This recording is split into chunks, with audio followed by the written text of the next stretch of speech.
The morning sun barely touched the palace gates when General Harrington's boots struck the marble steps. Each footfall echoed through the grand entrance like a warning drum. His jaw was set. His eyes were cold. And everyone who saw him that day knew something was wrong. The palace guards stood at attention, their red uniforms crisped against the white stone walls. But one guard, young Thomas Reed, felt his stomach twist as the general approached. There was something different in the air, something dangerous. General Harrington was known throughout the kingdom, decorated, respected, feared. He had fought in 3 wars and never lost a battle. His word was law in the military. His presence commanded silence. And today, he wore his full ceremonial uniform, gold medals gleaming across his chest like tiny suns. He stopped 5 feet from Thomas. The silence stretched. Palace staff froze in doorways. Other guards held their breath. "Salute me, soldier," the general said.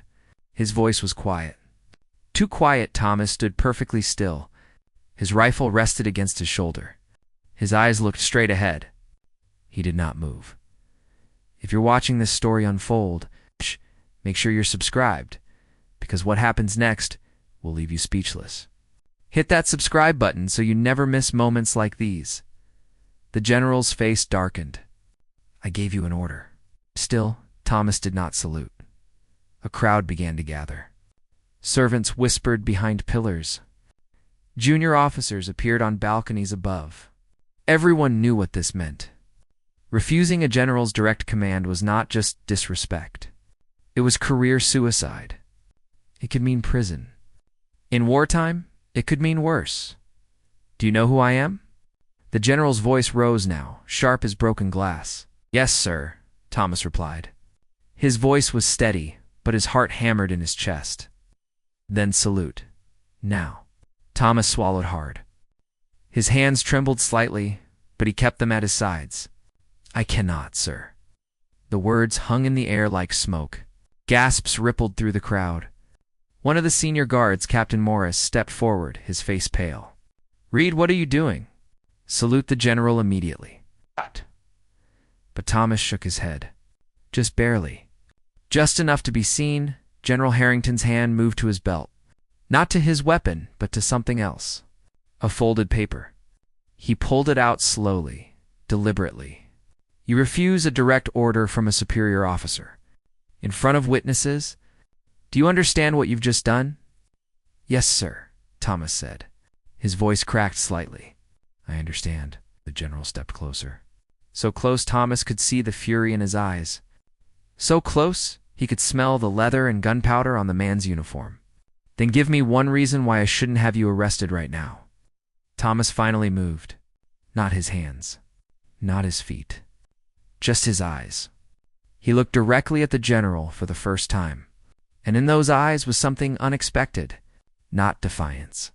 Not fear. Sadness. "Because, Sir," Thomas said quietly, "you're not supposed to be here." The general froze. The crowd went silent. Even the wind seemed to stop. "What did you say?" The general's voice was barely a whisper now. Thomas drew a slow breath. His next words would change everything. "You were removed from command 3 days ago, sir. The king signed the order himself. You no longer have the authority to give me commands. And I cannot salute an officer who is no longer serving." The general's face went white, then red. The paper in his hand crumpled. And in that moment, everyone watching understood. This wasn't about disrespect. This wasn't about rebellion. This was about something far more complicated. Something painful. The general had not been told. Or perhaps he had been told and refused to believe it. Asterisk. For a long moment, the general just stood there. His chest rose and fell. His fists clenched and unclenched at his sides. The metals on his uniform caught the sunlight, but they seemed heavier now, like weights pulling him down. "That's a lie," he said finally. "I would have been informed." Thomas said nothing. He simply kept his gaze steady. Respectful, but firm, Captain Morris stepped forward again, his voice gentler now. "General Harrington, sir, perhaps we should speak inside, privately." The general's voice cracked like a whip. I want answers now. Here, if what this boy says is true, if the king has removed me, then someone will confirm it. Right now, a figure emerged from the palace doors. Lord Chamberlain Whitmore, the king's most trusted advisor. He was a tall man with silver hair and kind eyes. But today, those eyes held only sorrow. General Harrington, Lord Whitmore said softly. Please, come inside. The general spun toward him. Is it true? Lord Whitmore's silence was answer enough. Is it true? The general's voice boomed across the courtyard. Birds scattered from the rooftops. Servants ducked back into doorways. But Lord Whitmore stood his ground. Yes, he said quietly. It is true. The king signed the order 3 days ago.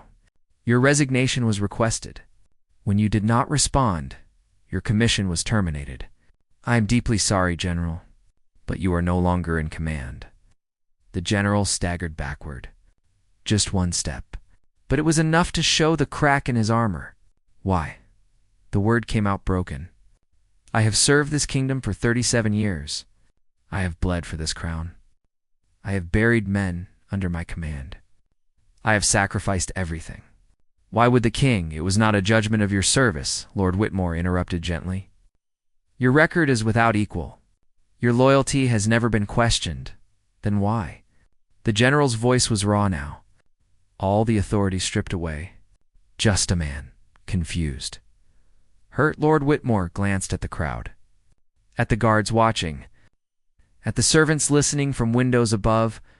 Perhaps we should discuss this, tell me here, the general demanded. These men served under me. They deserve to know why their commander was thrown away like garbage. Lord Whitmore sighed. He looked older suddenly. Tired. It was your health, General. The king's physicians reviewed your records. The headaches. The memory lapses.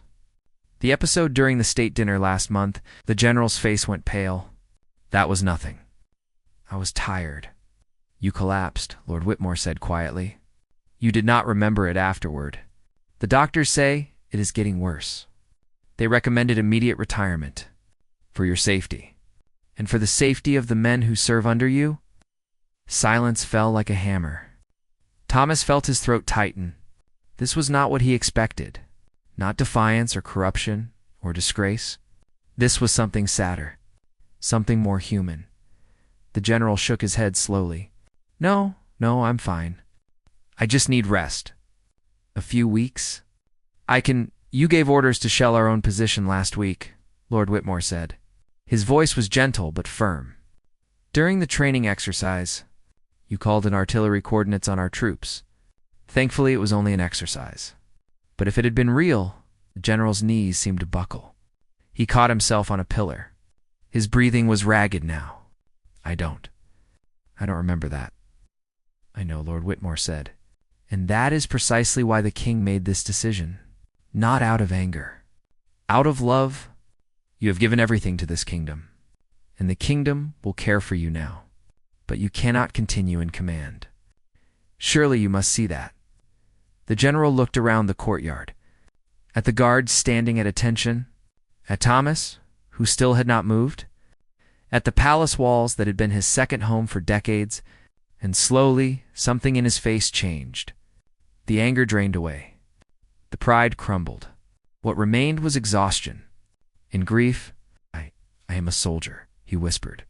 Without my commission, who am I? Lord Whitmore stepped closer. You are a hero. A legend. A man who shaped the future of this kingdom. That does not change because you can no longer carry a sword. But the general was not listening anymore. He stared down at his hands, at the medals on his chest, and for the first time in his life, they felt like chains. Thomas watched the general's shoulders slump.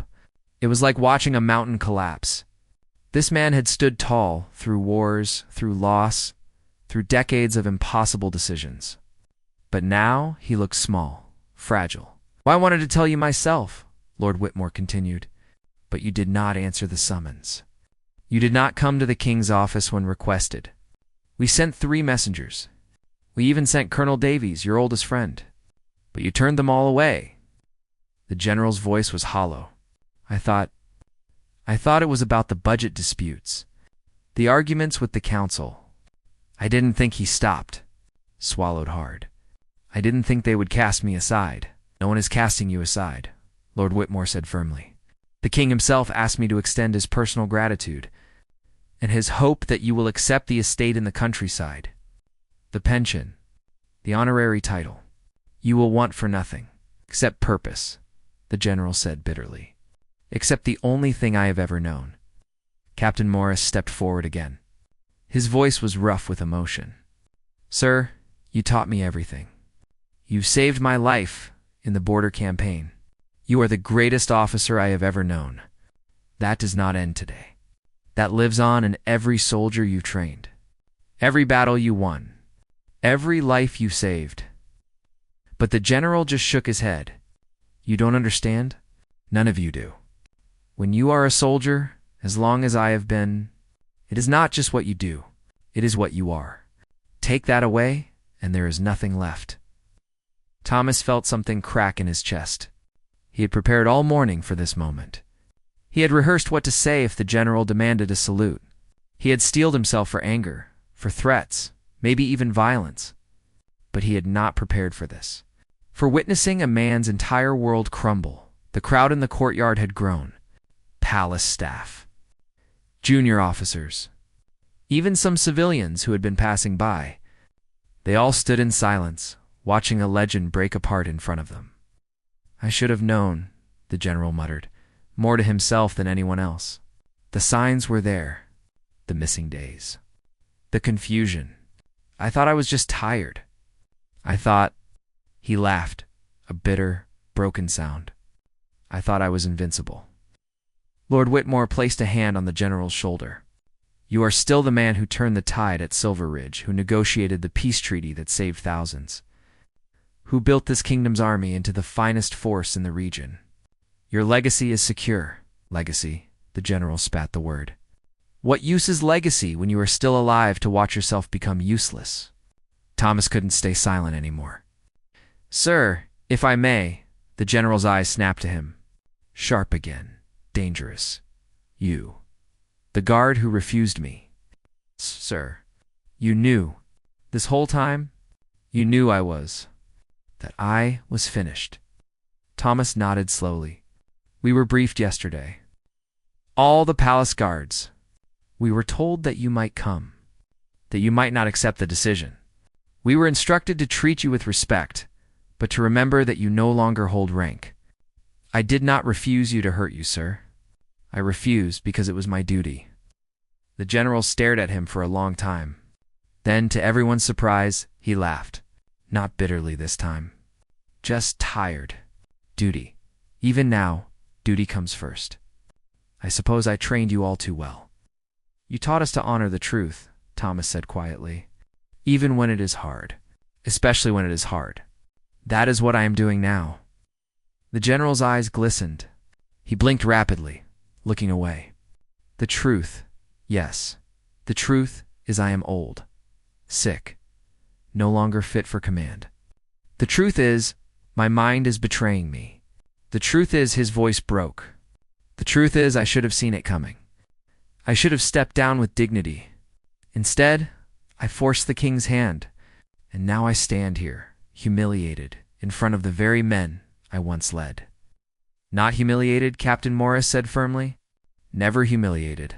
What we see is a man who gave everything, who fought until there was nothing left to give. There is no shame in that, sir. Only honor. The general looked at each of them, at Lord Whitmore, at Captain Morris, at Thomas, at the crowd of faces watching him with sympathy, not judgment. And slowly, something in his expression shifted. Not acceptance. Not yet. But maybe the first step toward it. I do not know how to be anything but a soldier, he said quietly. Then you will learn, Lord Whitmore replied. The same way you learned everything else? With courage, with determination, and with the support of a kingdom that loves you. The general closed his eyes, took a deep breath. When he opened them again, they were clearer, calmer. I want to see the king, of course. He is waiting for you. Will he? Will he be angry? Lord Whitmore smiled sadly. "He is your friend first, General. He always has been. He will understand." The general nodded. Then he turned to Thomas. For a moment, neither spoke. Then the general did something no one expected. He extended his hand. Not for a salute, for a handshake. Thomas hesitated only a second before taking it. The general's grip was strong, firm, the handshake of a man who still had pride, even if everything else was falling apart. "You did your duty," he said to Thomas. "That takes courage, especially when the easier path is obedience." Thomas felt his throat tighten. "Thank you, sir." "Do not thank me yet," the general said, releasing his hand. "I may still hate you tomorrow when this sinks in." But there was the ghost of a smile on his face. "Just barely. Just enough." Lord Whitmore gestured toward the palace doors. "Shall we?" The general nodded. But before he moved, he turned to face the assembled crowd. Guards, servants, officers, civilians, all watching him. All waiting. He stood a little straighter, drew his shoulders back, and when he spoke, his voice carried the authority it had always held. "I have served this kingdom for 37 years. I have led men into battle. I have made decisions that cost lives. I have carried the weight of command longer than most of you have been alive. Today, that service ends, not by my choice, but by necessity." He paused. The courtyard was so silent that even the wind seemed to hold its breath. "I am angry. I am hurt. I am terrified of what comes next. But I am also," he stopped, swallowed. "I am also grateful. For every moment. For every soldier I trained. For every battle won. For every life saved. If my mind is failing, then it is time to step aside. I only wish I had been strong enough to see it myself." Captain Morris saluted, sharp, precise. Then, one by one, every guard in the courtyard followed. Even the servants bowed their heads. It was not protocol, not official, but it was real. A final show of respect for a man who had earned it 1,000 times over. The general's eyes swept across them, and for just a moment, the weight seemed to lift from his shoulders. "Thank you," he said quietly. "All of you. It has been the honor of my life."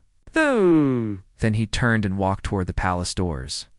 Lord Whitmore beside him, each step slower than the last, but steady, dignified. Thomas watched him go. His chest ached. He had done his duty. He had followed orders. But it did not feel like victory. It felt like watching someone die, even though they were still breathing. Captain Morris approached him. "You handled that well, Red." Thomas shook his head. "I feel sick, sir." "Good, that means you still have a heart. Never lose that. We need men who can be strong and kind at the same time." The general was proof of that. "Was he kind?" Thomas asked. "I always heard he was ruthless." Captain Morris smiled sadly. "He was both. In war, he was steel. But in peace, he visited the families of fallen soldiers. He paid for orphans' educations out of his own pocket. He remembered the names of every man who died under his command. That is not ruthlessness. That is love." Thomas looked down at his boots. "I wish I could have saluted him." "Just once. You gave him something better," Captain Morris said. "You gave him truth, even when it hurt. That is a greater gift than any salute." They stood in silence for a moment. The crowd began to disperse. Life at the palace returned to normal. But Thomas knew that nothing would ever be quite the same. Not for him. Not for the general. Not for anyone who had witnessed what happened in this courtyard. Inside the palace, the general walked through hallways he had traveled 1,000 times. Past portraits of kings and queens, past tapestries depicting ancient battles, past guards who saluted as he passed not because they had to, but because they wanted to. Lord Whitmore led him to the king's private study. He knocked once, then opened the door. "Your Majesty, General Harrington is here." The king stood immediately. He was younger than the general by 20 years, but his face showed the strain of leadership. When he saw the general, his expression softened. "Alexander," he said. "Not general, not sir." Just the name of an old friend, Your Majesty, the general replied. His voice was formal, guarded. Please, sit.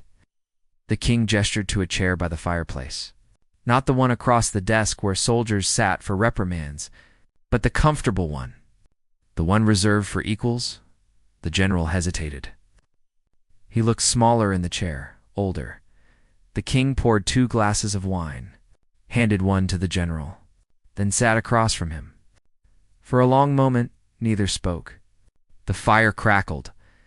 Outside, birds sang in the garden. Normal sounds. Peaceful sounds. Sorry, the king said finally. I should have told you myself. Face to face. But I was a coward. I sent messengers instead because I did not want to see the pain in your eyes. The general stared into his wine. I received no messengers. Yes, you did. You turned them away. Do you remember? The general opened his mouth to argue, then stopped. His brow furrowed. There were people at my door. I thought they were servants. Or merchants. I don't. You don't remember, the king finished gently. And that is why this decision had to be made. The general set down his glass. His hands trembled slightly. How bad is it? The doctors. What did they say? The king hesitated. They said it will get worse. Slowly at first, then faster. There will be good days and bad days. But the bad days will outnumber the good. Eventually, you will need constant care. The general closed his eyes. How long? Years? Maybe a decade. Maybe less.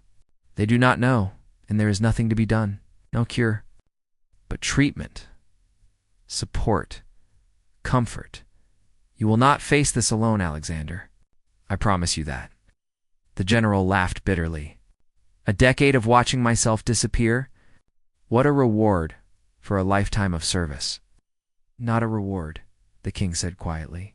But not a punishment either. Just ... life. Cruel and unfair and inevitable. The general looked up, met the king's eyes. I wanted to go out differently. In battle, maybe, or at least with my mind intact. Not like this. Not fading away piece by piece. The king leaned forward. We do not get to choose how our stories end, only how we face the ending. The general stared at the fire. The flames danced and flickered, casting shadows across his weathered face. I have faced enemy armies, political intrigue, assassination attempts. But this is different. You cannot fight an enemy that lives inside your own skull. No, the king agreed. You cannot fight it, but you can accept help. You can let people care for you. You can rest, Alexander. You have earned that right. Rest feels like giving up. Rest is not surrender. It is wisdom, knowing when the battle is over. The general picked up his wine glass again, drank deeply. When he spoke again, his voice was quieter, more vulnerable. I am afraid of forgetting, of losing myself, of becoming a burden. You could never be a burden, the king said firmly. You are my friend. You were my father's friend before me. You taught me what leadership means, what sacrifice looks like. Whatever comes, you will face it with dignity. And with support, will I remember this conversation? The general asked suddenly. Tomorrow or next week? Will I remember sitting here with you? The king's face fell. I don't know. Neither do I, and that terrifies me more than anything. They sat in silence for a while. The fire popped. The clock on the mantel ticked. Outside, the palace carried on with its daily rhythms, unaware that inside this room, a man was saying goodbye to the life he knew. The estate in the countryside, the king said eventually. It is beautiful, quiet. There is a library, gardens, staff who will care for you, and I will visit often. When? The general asked. How often is often when you are a king? As often as I can, I promise. The general nodded slowly. And what do I do there? In this beautiful, quiet place. What does a soldier do when there are no more battles to fight? The king smiled sadly. You write your memoirs? You teach young officers who come to seek your wisdom? You tend the garden. You watch sunsets. You live, Alexander. Not as a general, but as a man. There's value in that too. Is there? The general's voice cracked, because right now it feels like I am being put out to pasture, like an old horse that can no longer pull the plow. You are not a horse, the king said gently. You are a hero. And heroes do not stop being heroes just because the war is over. The general looked at him, really looked at him. At the young king who had once been a nervous prince, seeking advice before his coronation. At the boy he had taught to ride, to fight, to lead. When did you become so wise? The king laughed. I learned from the best. I wish that were true. I wish I had wisdom to pass on. But right now, all I feel is lost. That is honest. And honesty is its own kind of wisdom. The general finished his wine. Set the glass down carefully. I will go to the estate. Not because I want to, but because I must. But I need one thing from you first. Anything. Let me say goodbye. To my officers. To the soldiers I trained. Let me address them one final time. Not as a broken old man who was forced out, but as their general. Let me leave with that much dignity.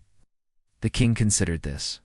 The doctors advised against— I don't care what the doctors advised, the general interrupted. I need this, please. The king studied him for a long moment, then nodded. Tomorrow, dawn. On the parade grounds, one final address. But Lord Whitmore and the physicians will be present. If you show any signs of distress, I understand. And Alexander, make it count, because it will be the last order you ever give. No. The general's jaw tightened. I know. They stood, embraced, not as king and general, but as friends who had walked through fire together and somehow survived. When they pulled apart, both had tears in their eyes. Thank you, the general whispered, for everything. Even this, especially this. You would have done the same for me. I would have. But that does not make it easier. King walked him to the door. Lord Whitmore was waiting outside, ready to escort the general to the guest quarters where he would spend his final night in the palace. As they walked, the general looked at the walls, at the paintings, at the architecture he had helped defend for decades, memorizing it, afraid he might forget. Sir Lord Whitmore said gently, Is there anything you need tonight? Anything I can arrange? The general thought for a moment. Paper and a pen. I want to write down what I plan to say tomorrow. In case? He did not finish the sentence. He did not need to. Of course. I will have them sent immediately. That night the general sat at a desk in the guest quarters. The palace was quiet. Moonlight streamed through the windows. And he wrote, not his memoirs, not his legacy, just the words he needed to say to the men and women who had followed him, who had trusted him, who deserved better than watching him crumble. He wrote 4 hours, crossing out lines, rewriting, searching for the right words, the perfect words, because tomorrow there would be no second chances. When he finally finished, it was almost dawn. He read the speech back to himself, once, twice, 3 times, committing it to memory, praying he would remember when the moment came. Then he folded the paper carefully, placed it in his uniform pocket, and allowed himself to sleep. Just for a few hours, just enough to face what was coming. Across the palace, Thomas Reed also could not sleep. He kept replaying the day's events in his mind. The confrontation, the pain in the general's eyes, the weight of duty. He wondered if he had done the right thing, if there had been another way, but deep down, he knew. There had been no other way. Sometimes the right choice is also the hardest choice, and living with that is what separates good soldiers from great ones. Tomorrow would bring closure, or at least as much closure as moments like these ever bring. The general would speak. The soldiers would listen, and then a legend would walk away, not defeated, just finished, and life as it always does would continue. Dawn broke cold and gray. The parade grounds filled slowly. Soldiers in dress uniform, officers from every regiment, palace guards standing at attention. Even civilians gathered at the edges. Word having spread through the city that something important was about to happen, Thomas stood in the front row, his rifle gleaming, his uniform perfect.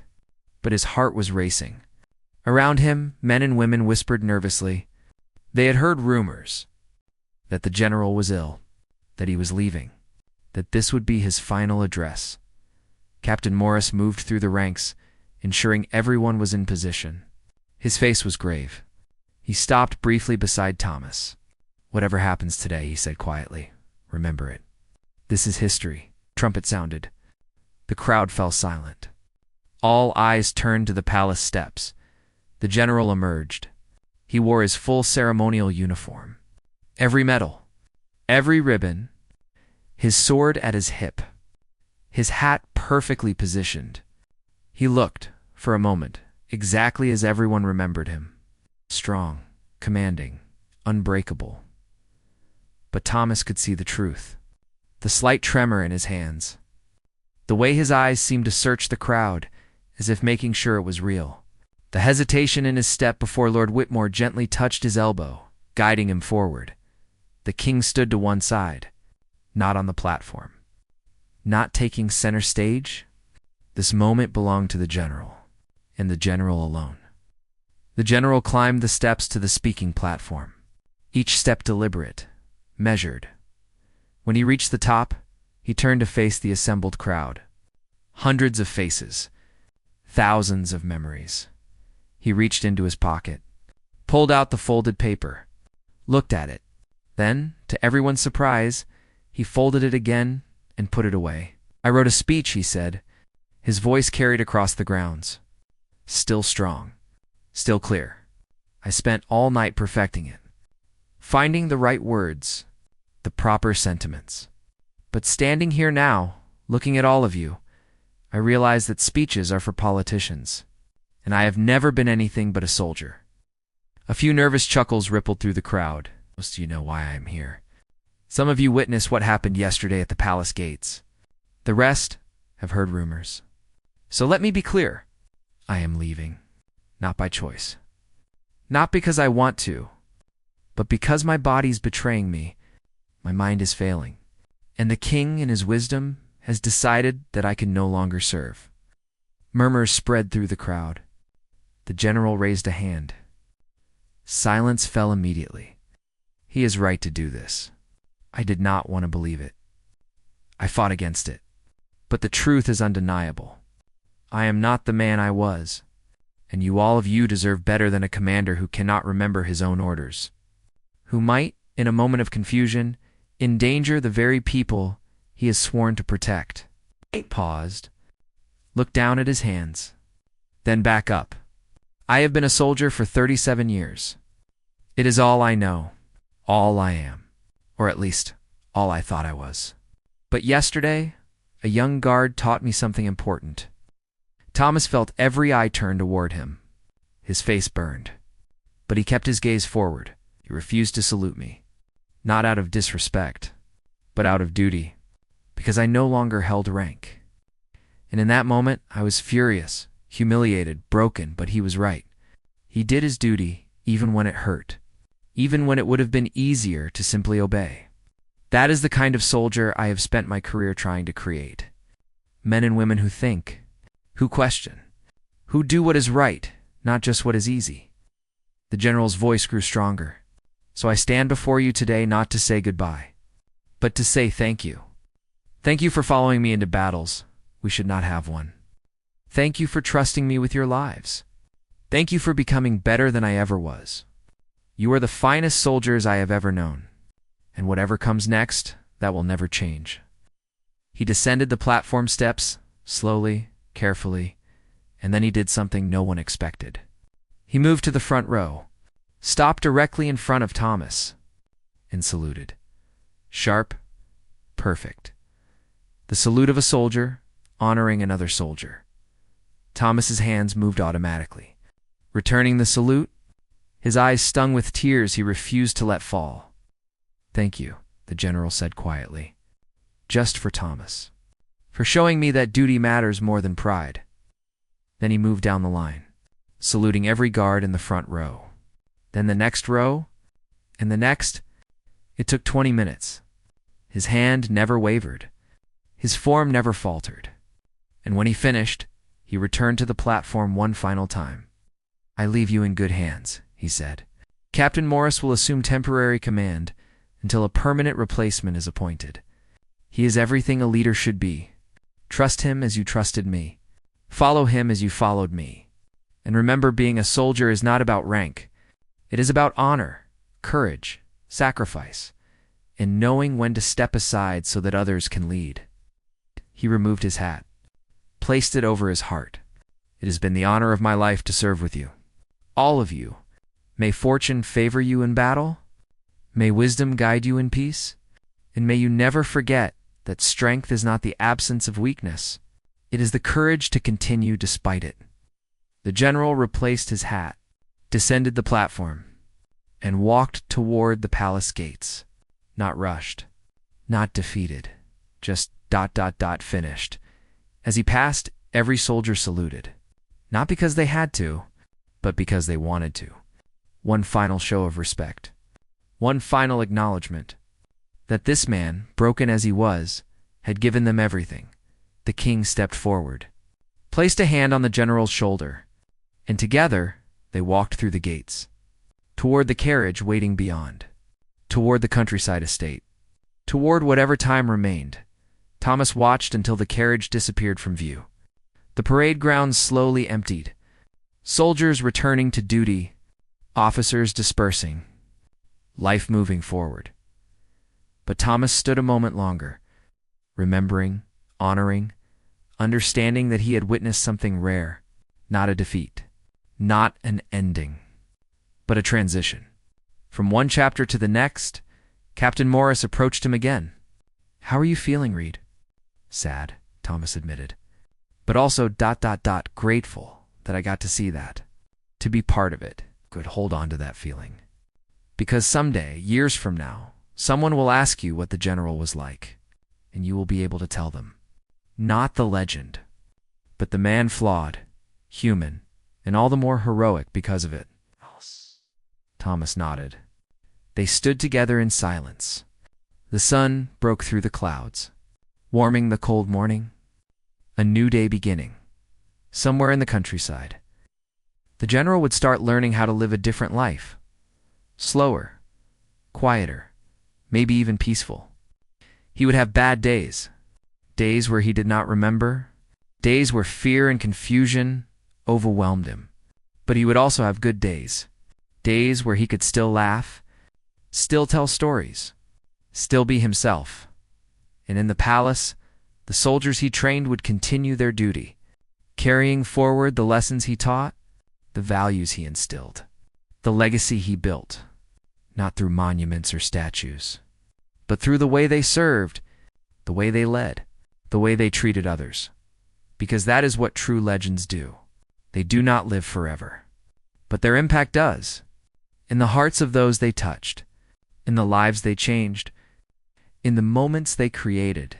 And on this cold morning, as the sun rose over the palace, that legacy was alive, breathing, growing, just as the general had always intended. The story did not end with his departure. It simply continued. Different, yes, but unbroken, because the greatest leaders do not just command, they inspire, they teach, they create more leaders, and in that way, they never truly leave at all.